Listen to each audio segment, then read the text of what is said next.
परमात्मा के नाम का कीर्तन कर रहा है, हाथ जोड़कर परमात्मा को मना रहा है कि प्रभु दूध पी लीजिए और मन हो जा दीवाना रे राम जी के चरणन में मन हो जा राम जी के चरण में वो तो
बालक ने आके बोली देखा, अरे दूध तो वैसे का वैसा रखा है।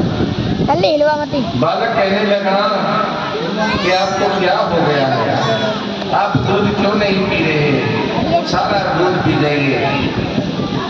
परमात्मा बालक के मुंह की तरफ देख रहे हैं, मेरा नाम मुझे प्रातः काल जाता है, उसे भूख लगी होगी, वह बालक है, यही सारा दूध पी जाए तो अच्छा है, प्रभु दूध नहीं पी। बालक ने आंखें खोल कर देखा कटोरे में दूध है, विचार कर, हे प्रभु पिताजी घर में नहीं है क्या, इसलिए आप दूध नहीं पी रहे। तो भूल जाते मैं अपराधी हूँ, पापी हूँ, पर आप इसे भूल जाइए, आज तक मैंने सेवा नहीं की, पर आप बड़े उदार हैं, हे नाथ कृपा कीजिए, इतना दूध आप पी जाइए, आपको भूख लगाई होगी। बालक ने पूछा क्या इसमें दूध में शक्कर कम है, इससे आपको पसंद नहीं है। बालक ने गौर से देखा तो लगा ठाकुर जी सिर हिला रहे हैं कि हाँ इसमें शक्कर कम है। शक्कर सोच ये देखकर बालक तुरंत घर में गया और मुट्ठी भरकर शक्कर लाकर दूध में डाला और फिर प्रभु को समझाने लगा, आपको मीठा लग रहा है ना, आपको भाता है या नहीं, मैं पुनः कीर्तन करता हूँ, इतने में आप दूध पी लेना। बालक ने फिर आंखें बंद की और प्रेम से कहने लगा, हरे कृष्णा हरे कृष्णा कृष्णा कृष्णा हरे हरे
परमात्मा को बनाने लगा, कीर्तन करने लगा कि यही कि पिताजी घर में है नहीं है तो परमात्मा भूखे ना रहे।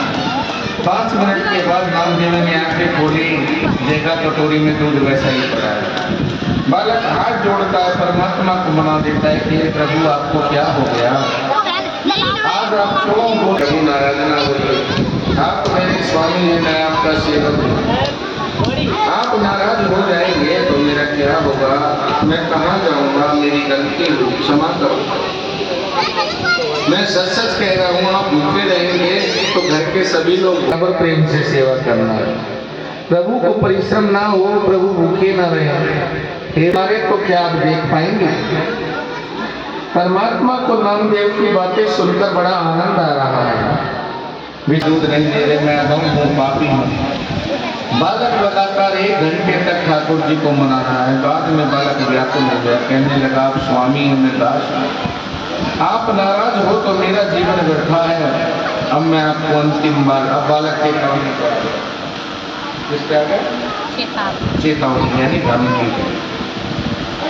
क्या कह रहा है, मैं आपसे अंतिम बार कह रहा हूं, अगर आप दूध नहीं पिएंगे तो मैं आपके चरणों में सिर पटक पटक कर मर जाऊंगा।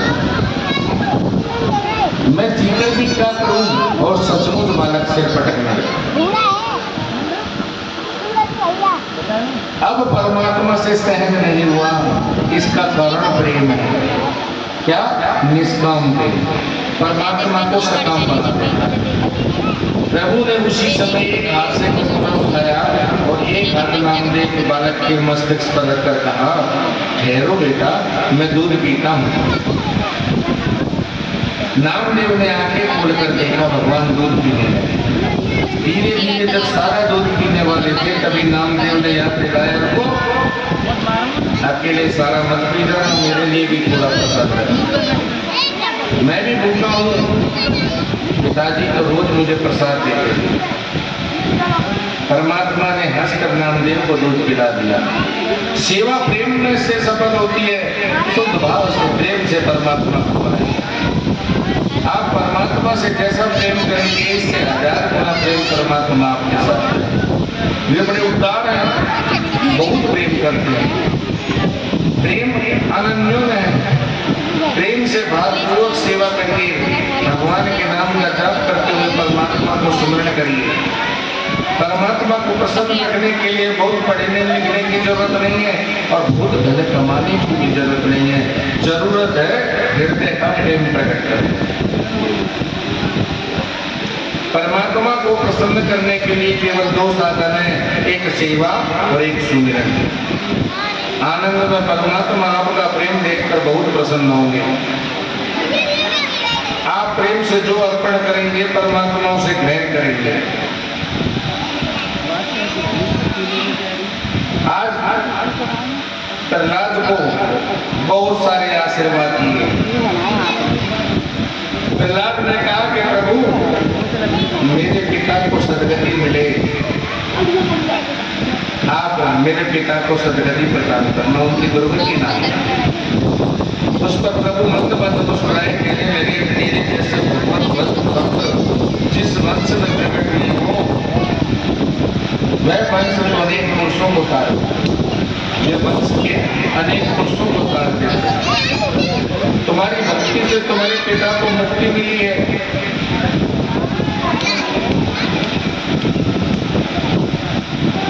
प्रहलाद जी ने यह कथा, प्रहलाद जी की यह कथा राजसूयक में नारद जी धर्मराज को सुनाते।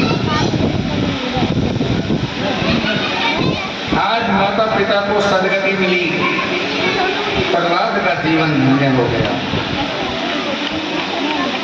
धर्मराज सिर पर हाथ रखकर उदास बैठे। नारद जी को यह बात अच्छी न लगी, सबके हृदय बड़ा सरल है। नारद जी ने पूछा कि राजन, कथा में आनंद आया है नहीं? आज मेरी कुछ भूल हुई है क्या? धर्मराज ने कहा, नहीं महाराज, हे देव ऋषि, आपकी कोई भूल नहीं है। आपने तो बहुत सुंदर कथा से प्रहलाद को का प्रभु में कितना प्रेम होगा। प्रभु में जिन इतना विश्वास है, खंभे में प्रभु बैठे हैं, उनके शब्द और वाणी को सत्य प्रसिद्ध करने के लिए प्रभु प्रकट हुए। धन्य है 5 वर्ष के प्रहलाद को, और मैं 55 मुझे प्रभु के दर्शन नहीं हुए। अंत काल में मेरी क्या गति होगी? पाप करके कोई बहुत धन कमाता है तो बहुत सुख भोगता है। आज भले ही सुख भोग ले, परंतु अंत काल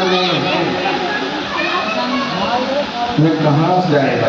मैंने परमात्मा के लिए कुछ नहीं किया। मुझे अपने प्रति घृणा है। जो करना चाहिए मैंने नहीं किया, मेरा जीवन व्यर्थ व्यतीत। शरीरं स्वरूपं यदा वा कलत्रं यदश्चारुचिरं ननं तुल्यं मनश्चैर्लग्नं निरन्यगिरिं मध्ये तथा किं तथा किं तथा किं तथा किं। युधिष्ठिर के राष्ट्र यज्ञ में द्वारिका नाथ स्वयं विराजमान है, पर परमात्मा ऐसी लीला करते हैं कि वे ईश्वर है, ये कुछ जान नहीं, वे स्वरूप को छिपा कर रखते हैं। धर्मराज से कहते हैं, बड़े भाई ऐसा यज्ञ आप ही कर सकते हैं, आपके यज्ञ में लाखों महात्मा साधु गरीब भोजन लेते हैं, धन्य है आप। ऐसा यज्ञ किसी ने नहीं किया, भविष्य में कोई नहीं कर सकेगा। इस यज्ञ में ब्राह्मण को भोजन करवाने का पुण्य आपको मिलेगा, पर दोनों पत्थर उठाने का कार्य मैं कर रहा हूँ, इससे मुझे भी थोड़ा पुण्य मिलेगा। श्री कृष्ण तुच्छ से भी तुच्छ कार्य करते हैं, ये सर्वश्रेष्ठ है, उनको जरा भी अभिमान नहीं।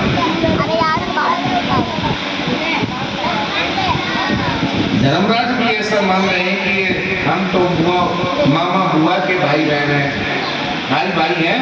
श्री कृष्ण परमात्मा ऐसा धर्मराज भूल गए। परमात्मा को भी गुप्त रहना पसंद है।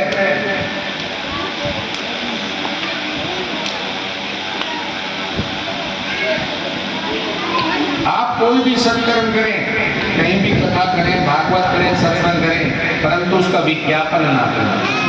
क्यों?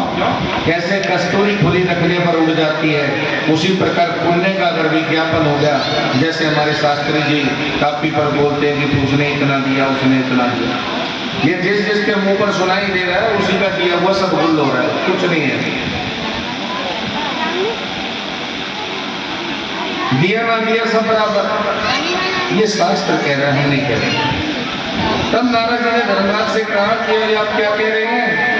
अरे आपके यज्ञ में ऋषि आए हैं जो कहीं नहीं जाते, वे आपके यज्ञ में आए हैं, कहीं तो बिना निमंत्रण के आए हैं, वे सभी मिष्ठान ग्रहण करने के लिए नहीं आए, उन्हें दक्षिणा का भी लोभ नहीं है, फिर भी आपके यज्ञ में आए हैं। क्यों?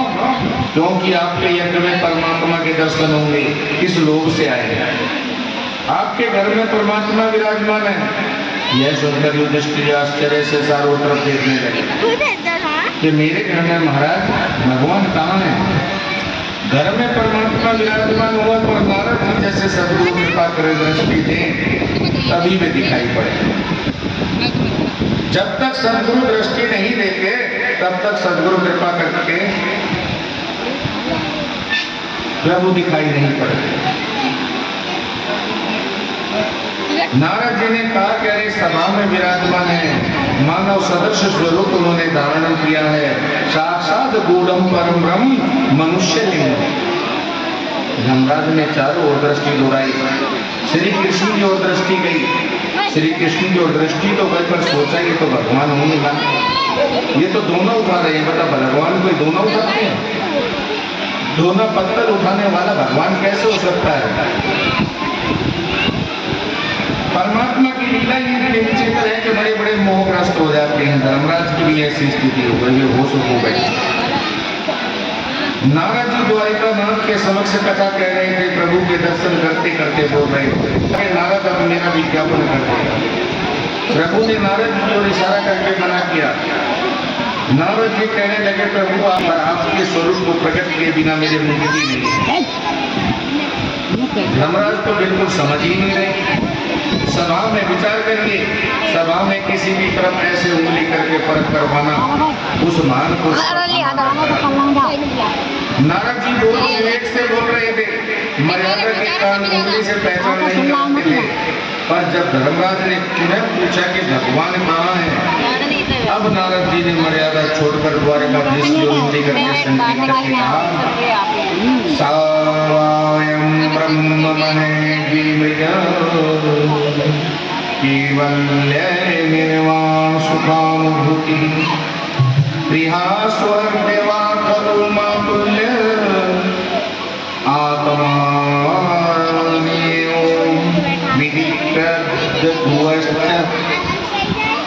श्री कृष्ण ही परमात्मा है, वे ही लक्ष्मी के पति हैं, वे अनंत कोटि ब्रह्मांडों के नायक हैं।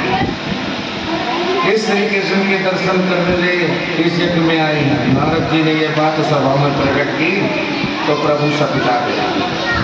धरती की ओर दृष्टि करके प्रभु ने मस्तक हिलाया, यह अनुचित है, मैं परमात्मा नहीं हूँ। धर्मराज को शंका हुई। नारद जी कहते हैं कि श्री कृष्ण परमात्मा है, पर ये तो मना कर रहे हैं। अयोध्या को प्रभु के दर्शन नहीं होते और कभी भी जाते हैं तो दर्शन में विश्वास नहीं आता। धर्मराज ने कहा कि ये तो मना कर रहे हैं। नारद जी ने कहा भले ही मना करें, यह तो इनके बचपन की आदत है, ये हमेशा छुप कर रहते हैं। आज जब नारद जी ने गंभीरता से कहा तो युधिष्ठिर को विश्वास हो गया और उन्हें द्वारकाधीश का जय जयकार किया, प्रभु के चरणों में प्रणाम किया। प्रहलाद चरित्र की विराम के बाद धर्मराज को परमात्मा के दर्शन हुए, उसी की एक कथा।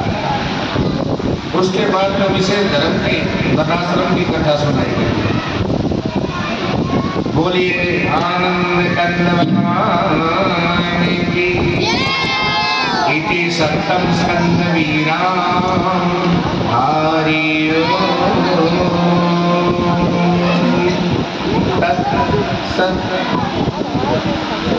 बोले वृंदावन बिहारी लाल की। जब 100 वर्ष पूर्ण होते हैं तब प्रभु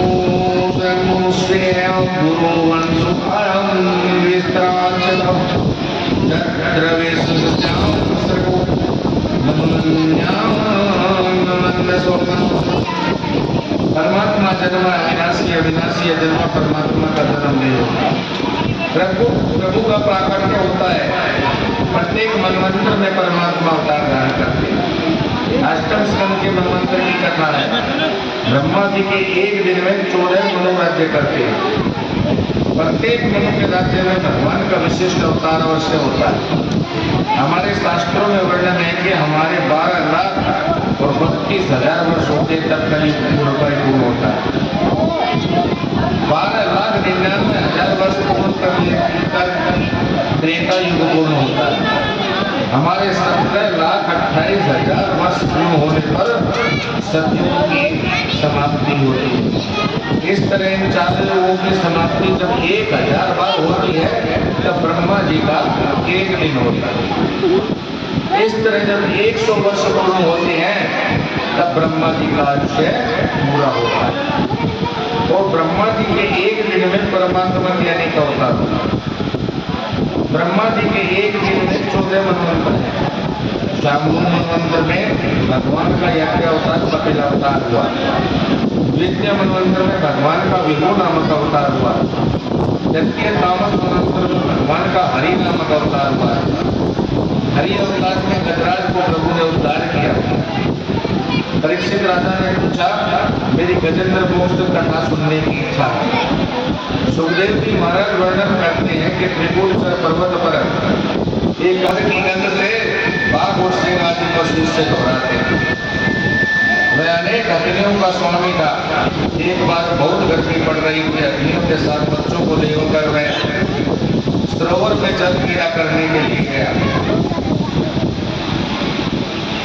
वहां पर एक मगरमच्छ ने उस हाथी का पैर पकड़ लिया। मगर उस पकड़ से पैर छुड़ाने का प्रयत्न किया, परंतु हाथी को सफलता न मिली। वस्तुतः जल में मगरमच्छ का बल बहुत बढ़ जाता है, क्योंकि हाथी तो हलचल प्राणी है। इतनी और बच्चे हाथी को छुड़ाने का बहुत प्रयास करने लगे परंतु छुड़ा ना सके। बलशाली मगर हाथी को पैर छोड़ता ही नहीं। बहुत दिनों तक गजगरा का युद्ध चला मगर हाथी को खींचकर वह भीतर पानी के अंदर ले जाने लगा। परिवार का स्वामी था पर कोई उसके साथ नहीं रहा। जीव मृत्यु के आसन पर आ जाएगा। थोड़ा विचार करेंगे तो पता लगेगा कि और किसी की कथा नहीं, इस जीव की यानी कि स्वयं मनुष्य की कथा। काल पैर को पकड़ लेता है, अंतकाल में जो सावधान है उसका मरण सुधर जाता है। आज गजेंद्र को ज्ञान हो गया कि पिछले जन्म में महामंत्र का जाप कर रहा था, वही महामंत्र इस जन्म में याद आ गया। अंतकाल में अभी दुख आता है तब जीव सब कुछ भूल जाता है, तड़पता है। इसीलिए किसी मंत्र के साथ प्रेम करिए कि सुख में दुख में उसे हम भूल ना जाए। यदि वह याद आ जाए साधारण दुख में ईश्वर को भूल जाता है तब अंतकाल में क्या स्थिति होगी। अंतकाल में ईश्वर को भूल न जाए इसलिए निरंतर जप करने की आदत डाली। गजराज को महामंत्र याद आ गया। पूर्व जन्म में जितने जाप किए थे उसका उल्लेख भागवत में नहीं है। सुखदेव महाराज केवल इतना बोले हैं, जजरा परम जाप्यम प्राग जन्मन्येनु शिक्षितम। जिसका संस्कार अति दृढ़ हो जाता है वही अंत समय में आता है। परमात्मा के नाम के साथ प्रेम करिए, अंत समय में उन्हीं का नाम याद आता है। जगत परमात्मा के अधीन और परमात्मा नाम के अधीन है। गजेंद्र स्तोत्र जाप करता हूँ, काल के काल परमात्मा को मैं प्रणाम करता हूँ। हे प्रभु मैं आपकी शरण आया हूँ। वह बड़े आदर भाव से पुकारता है।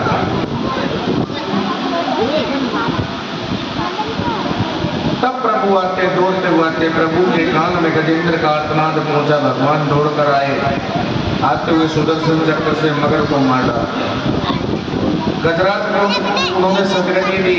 इस गजेंद्र मोक्ष का पाठ जो नित्य करता है उसकी मृत्यु सुधरती है। भागवत में इस कथा के लिए 3 अध्याय हैं। प्रत्येक प्रमुख श्लोक 35 है मगर हाथी के पैर पहुंचता है। हाथी परमात्मा की स्तुति करता है, परमात्मा से छुड़ाते हैं। इतनी कथा तक 35 श्लोक है। नित्य 35 श्लोकों का पाठ करने वाला व्यक्ति अपना मरण सुधारता है। ठाकुर जी की सेवा करिए, भोग लगाइए, भगवान आनंद में विराजमान उनके दर्शन। चतुर्थ संतंत्र में गजराज जो उतार के उन्होंने हरि का अवतार धारण किया, संतंत्र में अवतार लिया। शरक मंत्र में 400 संतंत्र में समुद्र मंत्र। सुखदेव जी महाराज कथा करते हुए कहते हैं, इंद्रदेव को देवी अति संपत्ति में जी भान को देता है। कभी कोई साधु संत आपको फल दें या फूल दें, दुर्वासा ऋषि ने प्रेम से भगवान इंद्र को अर्पण की। इंद्र ने उसे ग्रहण की कि दिन मुनने के बाद घर के अंदर झाड़ू नहीं लगानी। जिस घर में भिखमंगे का अपमान हो, मंगों को कुछ नहीं दे पाते तो उन्हें हाथ जोड़कर प्रणाम करें। उन्हें चटी कटी ना सुनाइए। बहुत से लोग चटी कटी सुनाते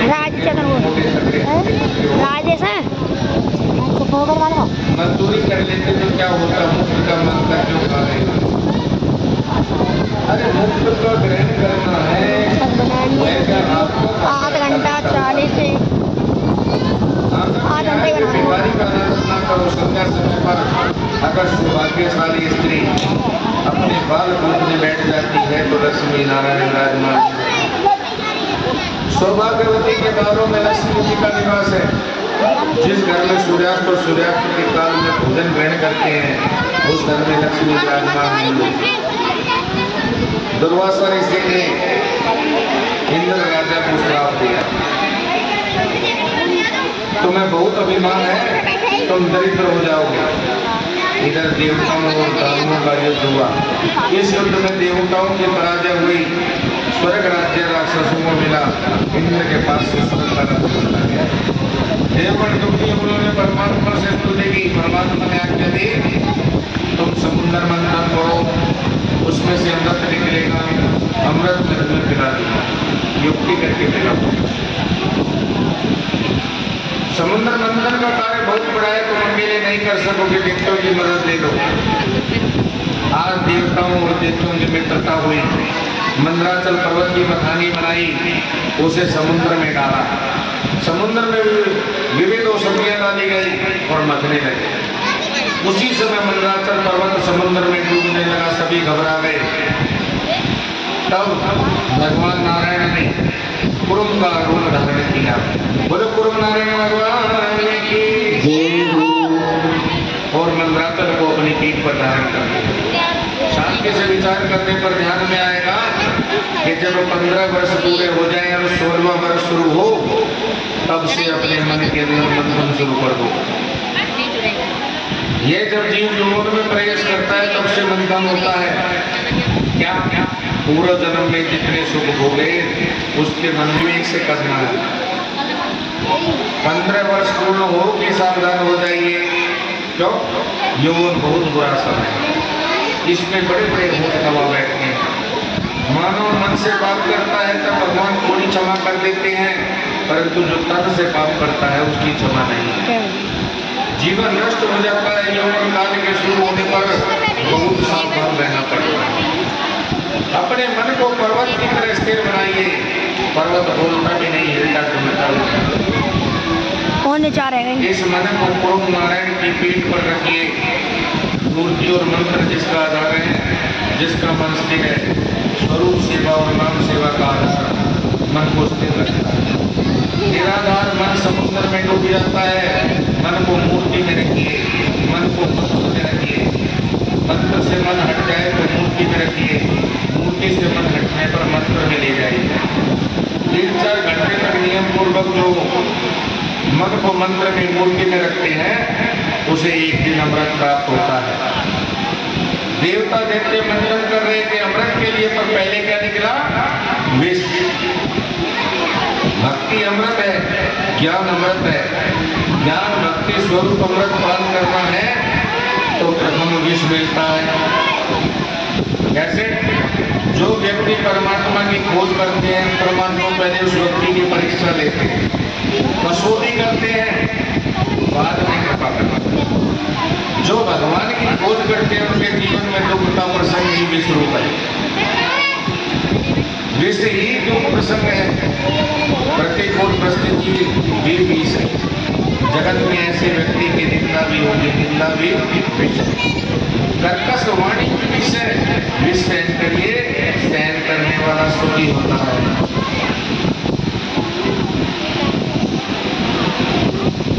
आज शिव जी को देवताओं और देवताओं ने याद किया, स्तुति की। शिव जी बोले कि मुझे कुछ सभी विष पीने के लिए कहते। भगवती पार्वती ने कहा परोपकार कीजिए, पर ऐसा परोपकार किस काम का जिससे हमारा ही विनाश हो जाए। शिव जी ने कहा मुझे तो जो हो सो हो, ये लोग सुखी होंगे। उसी समय शंकर जी वहां पधारे, राम नाम का जाप करते हुए शिव जी महाराज विष पी गए। विचार करते परमात्मा की निरंतर पूजा करते हैं। शिव जी की भावना है मेरे हृदय में नारायण है, मैं पेट में विष उतार कर नहीं चाहता। जिनके पेट में विष है वे भक्ति नहीं कर सकते। शिव जी ने विष को बाहर भी नहीं निकाला, पेट में नहीं उतारा। यही हमें बोध देता है कि विष को गले में रोक के रखो। जब तक आपका कोई नुकसान नहीं करेगा, आपको कोई त्रास नहीं देगा। अगर आपको कोई नुकसान करे, कोई त्रास दे और आपको उसे कटु वचन कहने का मन हो तो उन वचनों को गले में रोक के रखो। उन शब्दों को बाहर न निकालिए। आपके लिए कोई बुरा कहता है उसे सहन कीजिए, पर किसी का जरा भी दुख हो ऐसे शब्द न बोलो। किसी को मानने के लिए जीव नहीं है, किसी की निंदा करने के लिए भी जीव नहीं है। ये बैठे हुए तो विष बाहर न निकालिए, पेट में भी न उतारिए। पेट में विष रखने वाले का जीवन बिगड़ जाता है।